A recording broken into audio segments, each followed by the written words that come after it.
Hello guys, welcome to Coach Dave Academy. My name is Mikkel. Today we're gonna go over a track guide with the Mercedes around Road Atlanta.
Okay guys, that was the hot lap around Road Atlanta. Now we are gonna go into detail, take it down slow, and we're gonna look at corner by corner.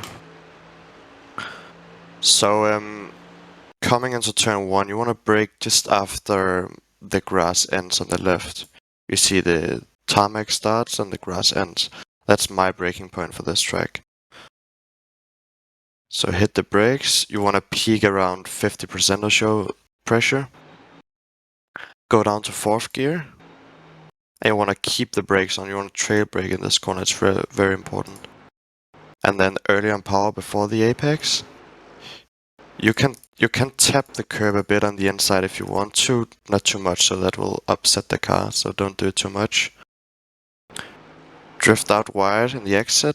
This around where you want to be. You don't want to be wider than that, so about half a car length or so to the curb. If you do hit the curb, it will spin you right away, so don't do that. Now you're trying to force the car to the right all the way you can. But a common mistake is people do it too much, so they're going like all the way to the right before going to the left. And if you're able to get the car all the way to the right before the next corner, you're taking turn 1 too slow. So you should be around in the middle. That's around where you can get it.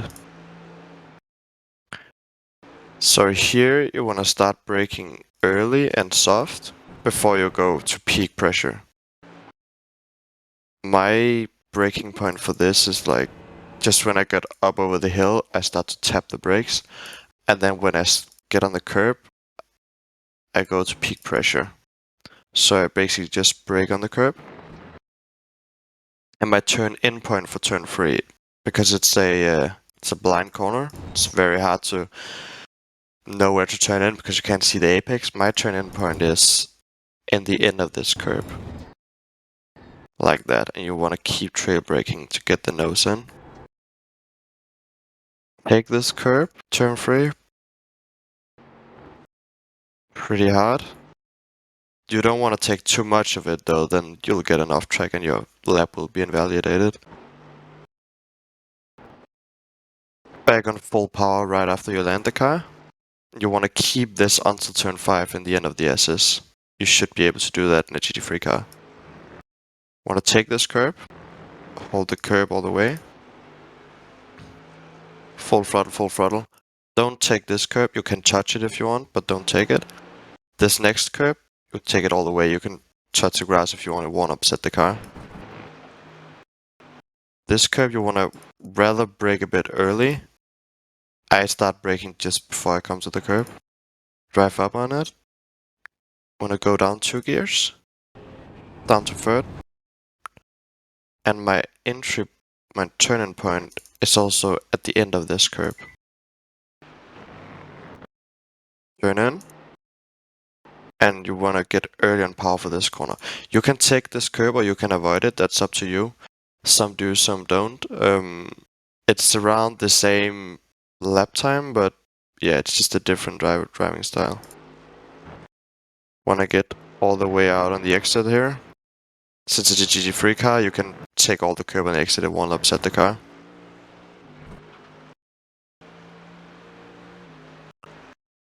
For this next corner, you want to brake just after the 200 sign. You can also use the white lines on the track if you prefer. I use the 200 board just after I pass it, like this. Oh. Brake. Yeah, and you want to do around 50% again peak brake. It's not a hard braking zone. Down 2 gears. And early on throttle again. So my braking point for this corner is actually when I hit the curb on the outside.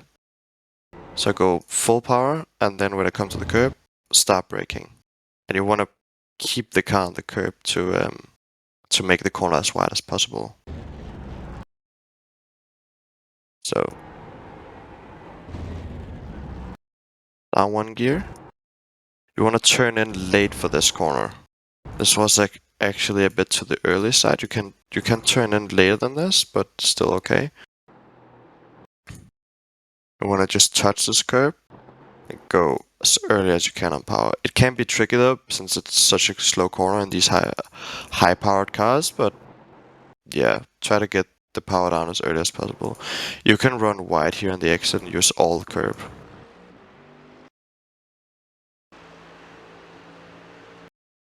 Down to the last section here. So this is quite a special corner, or quite a special braking zone actually.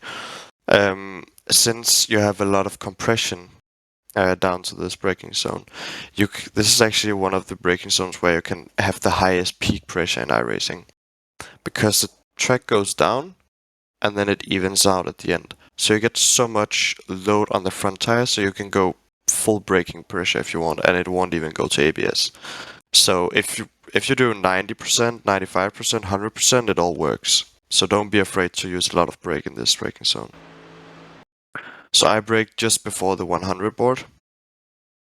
That's a bit late, but it is possible.